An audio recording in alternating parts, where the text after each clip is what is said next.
The man who fixed time. Have you ever met someone who could fix clocks but ended up fixing lives? In the heart of an old city where narrow alleys whispered stories from a forgotten time, there stood a tiny, dust-covered clock shop. No one really noticed it, tucked between modern glass buildings, hidden under a flickering street lamp. But inside that shop lived a man named Ibrahim, known by only a few, remembered by even fewer, but unforgettable to those he touched. Ibrahim wasn't rich. He didn't have a website, didn't take cards, and didn't advertise. His hands were rough, his voice soft, and his eyes held the patience of 1,000 ticking seconds. People brought him broken clocks, stopped watches, shattered hourglasses, things they thought were beyond repair. But Ibrahim never said, "It's broken." He always said, "Let me listen to its story." One winter morning, a boy came into the shop. He couldn't have been older than 10. In his tiny hands was a wristwatch, cracked face, faded strap, long dead. The boy placed it on the counter, hesitated, then whispered, "It was my father's. He gave it to me before he left." Ibrahim looked into the boy's eyes, and something in him froze, like a moment stretching itself beyond time. He nodded, gently picked up the watch, and began to work. As the boy waited, he looked around. Clocks of all shapes ticked at different times, some behind, some ahead, none exactly matching. It was chaos to the eye, but a symphony to the ear.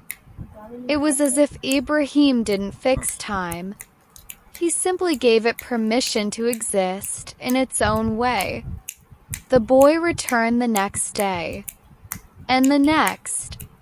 Each time he sat quietly as Ibrahim worked on different things. After a week, the old man handed him the repaired watch. "It's ticking," the boy smiled. But Ibrahim shook his head and said, "No, you are ticking. The watch just followed your lead." Years passed. The boy, now grown, left the city to chase life's promises. He studied engineering, traveled the world, and became something of a fixer himself, not of clocks, but of systems, people, and broken ideas. He forgot the shop. He forgot the man. Or so he thought. Until one rainy evening, 15 years later, he returned.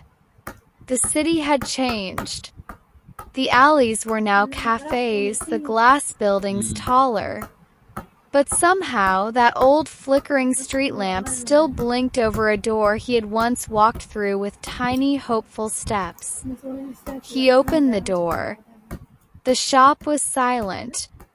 Clocks still hung on the walls, but none were ticking. Dust coated the counters. A note lay under a glass dome, yellowed and delicate. He opened it. The handwriting was slow, deliberate. "If you're reading this, it means my time ran out. But don't be sad. I never kept time. I only borrowed it to remind others they still had some left. If you ever feel lost, fix something. Anything. 'Cause sometimes when you fix something outside, you start fixing what's inside too." Ibrahim. Underscore. The man stood there, watch still on his wrist, now silent again. But in his heart, a second hand began to move. He didn't reopen the shop.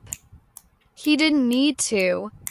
Instead, he traveled city to city, village to village, fixing broken things, not always with tools, but with time. Listening, teaching, rebuilding. He would tell people, "You're not out of time. You just stopped believing in your own clock." And in every person he helped, a little of Ibrahim ticked again. Mantelpiece clock, moral of the story. You don't need to be famous to be unforgettable.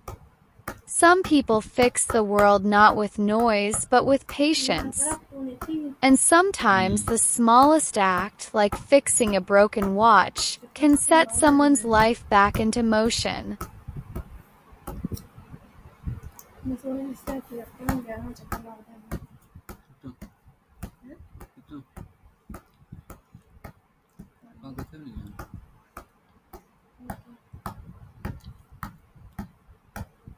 बाबा यार सेदा जगह पानी को नहीं आया ना तो सब मिटा दे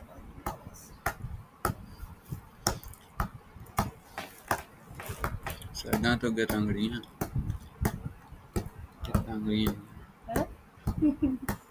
सेदा की पता है खाने